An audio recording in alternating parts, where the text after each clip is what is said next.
You are watching Autocar Society.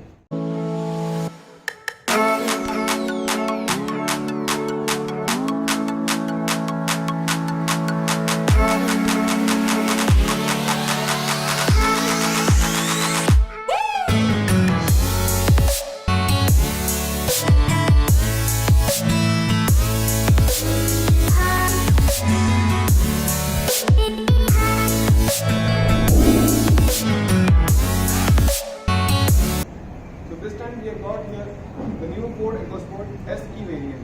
Now what's special in this SE variant? I will tell you further in this video, but for the initial stages we can say that the first look when you get on this car is that the change in the front grille. Now in the S variant you have got a black colored front grille, but in the SE there is only a chrome color variant available. On the front we have got projector headlamps, the data running LED ERLs, our corners and our LED indicators down there. Then coming to the side of the car, there is nothing much changes in the side of the car. There are only some subtle changes you can see all around this car from the S variant to the SE variant. Like the dual tone has been changed to a single tone. Your roof rails are still there, and on the tire wheels of the car there is nothing changed on the car except for the design of the wheel alloy. Now on the sport variant you can see there are 16 inches diamond sporty looking alloy wheels, but here we are watching only normal premium looking wheels. Moving towards the back of the car, as I mentioned earlier, there is a very major change on the back of the car.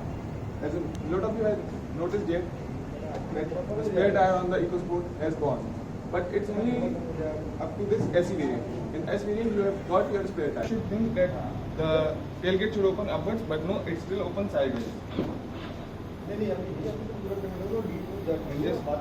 just to show you guys, there is no spare tire underneath the car, no spare tire inside here. There is no spare tire here. Instead, we have got this puncture repair kit.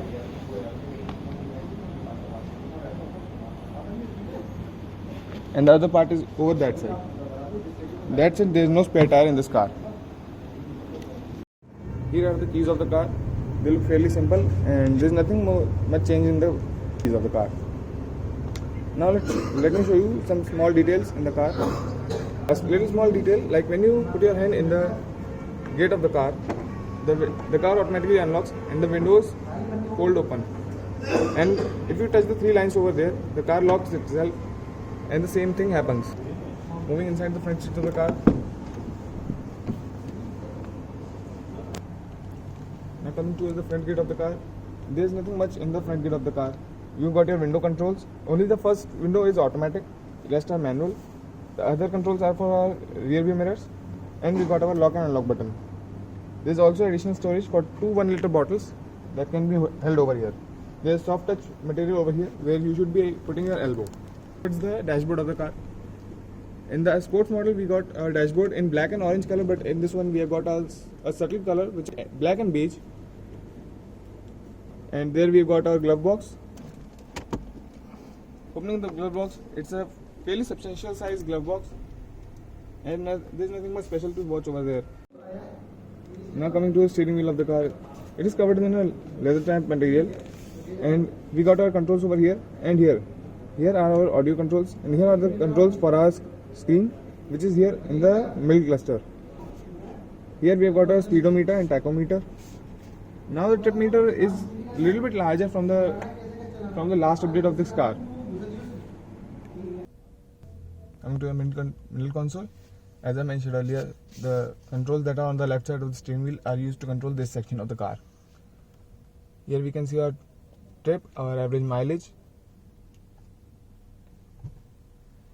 and connected device over here.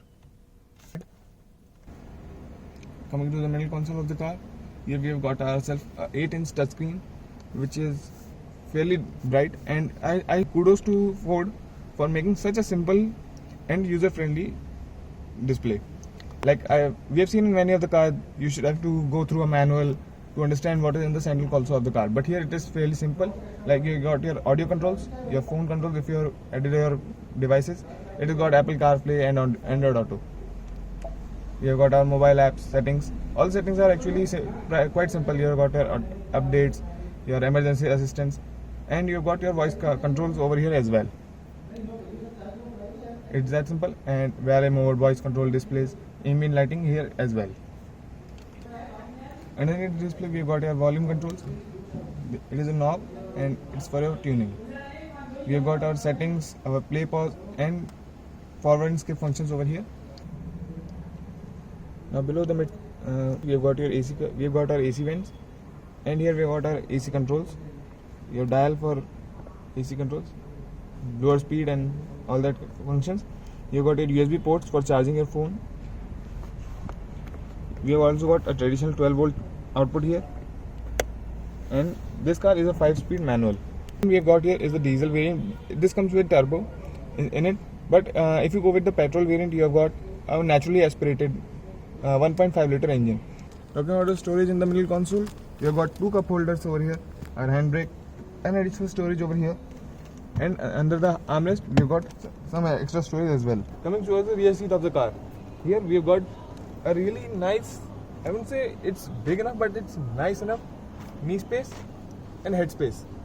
Now, Ford has done some real great job in having a bump over here. They've cut down some area over this side to give us some additional head space. Here we can see that there is a slope over here and some for storage inside the back of the car. We've got some additional pockets over here.